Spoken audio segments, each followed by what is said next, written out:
Hi guys, this square here of these metal chairs is for all the Jews that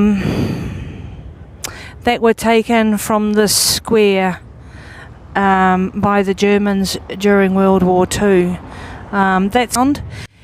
We've just been to the Schindler's List, the Schindler's factory here in Krakow, and I must admit we're both pretty drained actually. That is just one hell of a museum to go to. Also apparently there was an uprising here of the local Polish community in January 1943, and they managed to kill 3 German soldiers, and obviously then the Germans retaliated again. So yeah, I think that's what this little building here is about. Here's one chair that's got all crochet all over it. All the other chairs are just metal chairs with lights under them. Yeah, some people are using them, obviously not realizing what they actually represent, which I think is a little bit disrespectful. But hey, we're here outside Eagle Pharmacy, the chemist.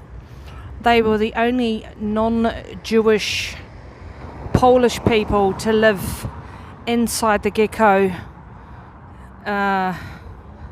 during World War II, and they used this spot for getting messages to and from people that were living here. Wow, look at that, eh? And then over here you can see metal chairs.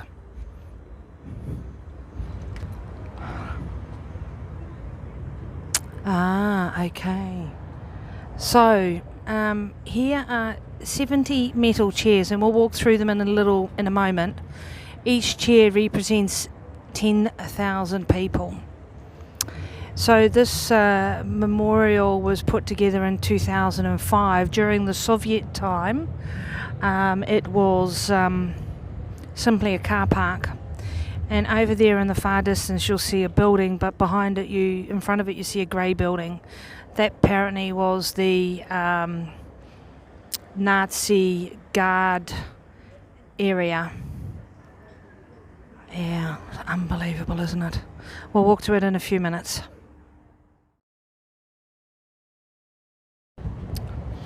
Okay, so we've come down to have a look at these chairs. They're all made out of metal, and we are indeed in the old Jewish quarters. So they did put a big wall up around this area, and the other interesting thing is that the tram line goes right through there. So this was part of the old Jewish quarter, but they were not allowed to get on the tram from here. And the grey building that you see there at the back, that is indeed where the Nazi guards used to have their little house, which is now a toilet and a cafe. So it's been reused. Some of the other buildings, I think, here are also relatively how they are in the, how they were in the war. They look like they haven't changed a lot. You look at that building there, neo-classical style. Yeah, there's one out of the Soviet time. So from here, indeed, all the Jews were taken between 1941 and 1943. On the 13th of March 1943, the ghetto here was divided into was divided into two sections, an A section and a B section. The A section they were the working people, they were sent into a labour camp, and the B section, which were elderly children, mothers, they were sent to Auschwitz. So I had found this on TripAdvisor, and Mark and I have over there is the street that takes you through to the Schindler's factory, which is known, the enamel factory, which is known for the movie Schindler's List. And Mark and I are pretty tired, actually. That's just such an emotional museum. It's pretty hard.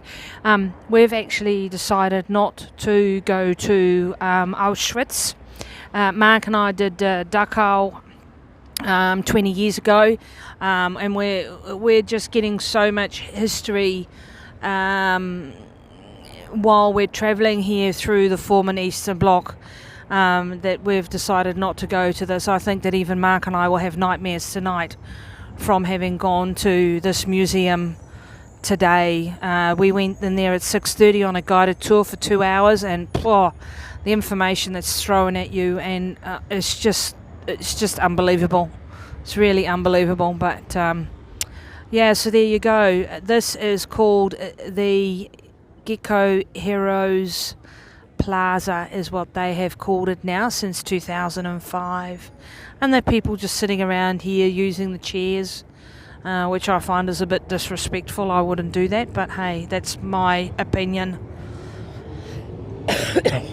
For these people, they live here, and I suppose it just becomes part of their everyday background, the same as they're used to, crappy looking houses where everything's falling off, and we kind of go, kind of think a bulldozer needs to come through and give this place a bit of a clean up. But this is what the people have been used to, living under Nazi rule and then under Soviet rule for, over 70 years. So it's going to take a long time.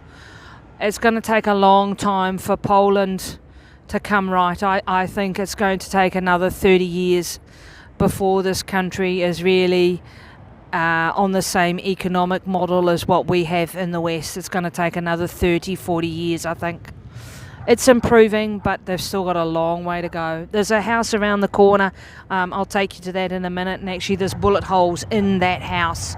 Those bullet holes are still there, and that's just horrific. And then you see something like this, and it's just such a reminder of what happened. But it's history. I just hope that we've learned from it. That's all. Cheerio and evening, everybody. And sorry there's no video posted tonight, but I just can't do that tonight. I'm too emotionally drained. Cheers.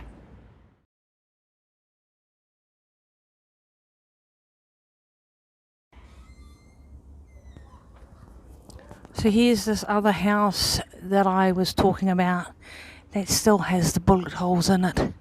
There's a bunch of them there between those windows, and then there's about another 4 over there.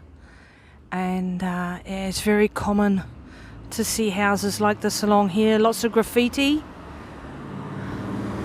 and then just really run down, and you won't believe it, and people still live in it. It's just unbelievable.